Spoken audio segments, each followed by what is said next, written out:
Hello everyone, this is Neville Dodd for the Sporting Shooters Association. We're privileged today to be with Mr. Rod Woods, New Zealand's most prominent gunsmith.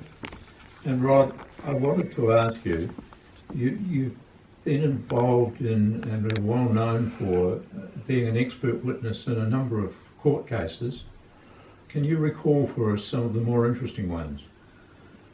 Yes, Neville, the first court case I ever did would have been in the late 80s, and that was as a witness for the New Zealand Police, and that was in a gang-related homicide in Christchurch, where two people were shot by two separate shooters. The firearms used were sawn-off shotguns. One was a single-barrel bolt-action 12-gauge Marlin, and the other was an old English side-by-side hammer gun. The Marlin had been cut off nice and square at about 12-inch barrel. The side-by-side shotgun had been cut off just at the end of the forearm, but unfortunately, or fortunately, depending on your point of view, the cut was on a compound angle.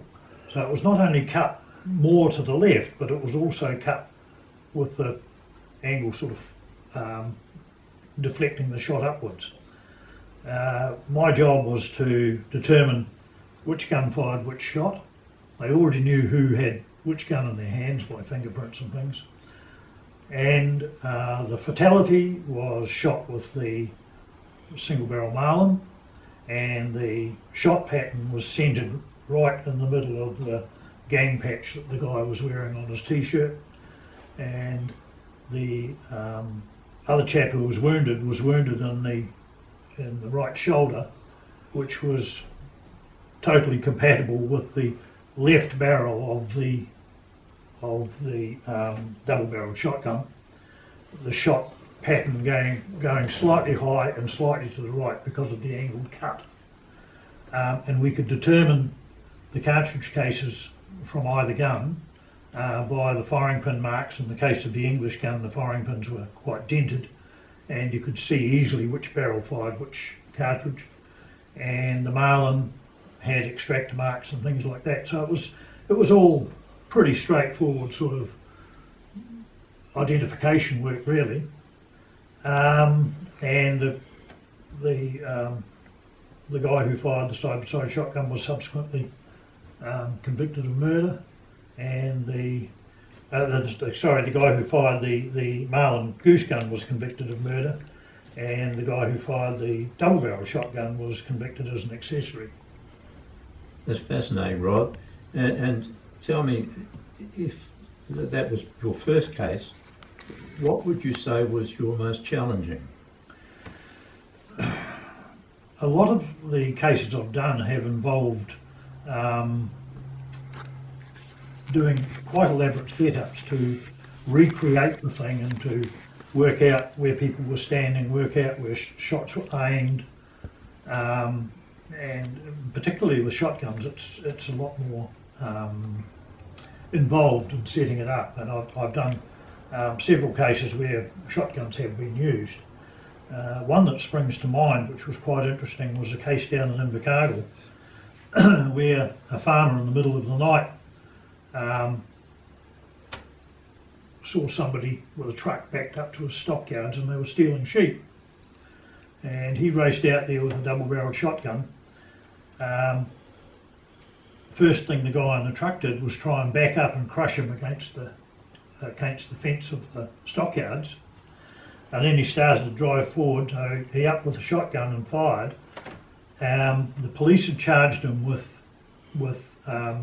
deliberately firing at the driver and intending to hit him. I was able to prove by a quite elaborate reconstruction process, which I illustrated to the jury by a series of very, very clear drawings, which showed in elevation and in plan view and what have you, so that the cone of shot and the point of aim and all that. And what happened was the driver of the truck was not hit by the shot, but the pellets had come through the window and taken out or damaged the windscreen directly in front of him. the shooter maintained that he aimed off to the side of the truck. He didn't aim directly at it. I was able to prove that his point of aim was approximately 15 inches to the right of the cab, but the problem occurred.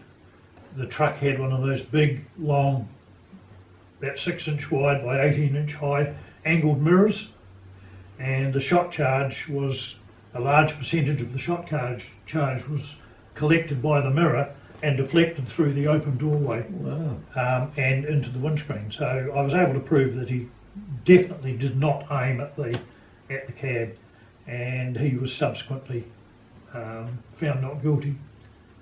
But it was quite an interesting case, and it involved a lot of on-site work, measuring and what have you.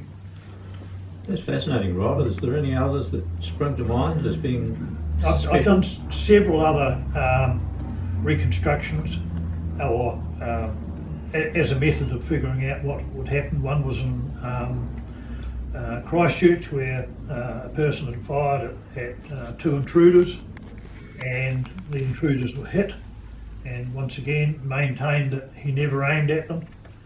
I was able to prove that his point of aim was 6 feet above their heads, but they got caught by the edge of the pattern because the range was almost 90 yards. And by then the shot pattern had spread out to about 6 foot or so, or more than that.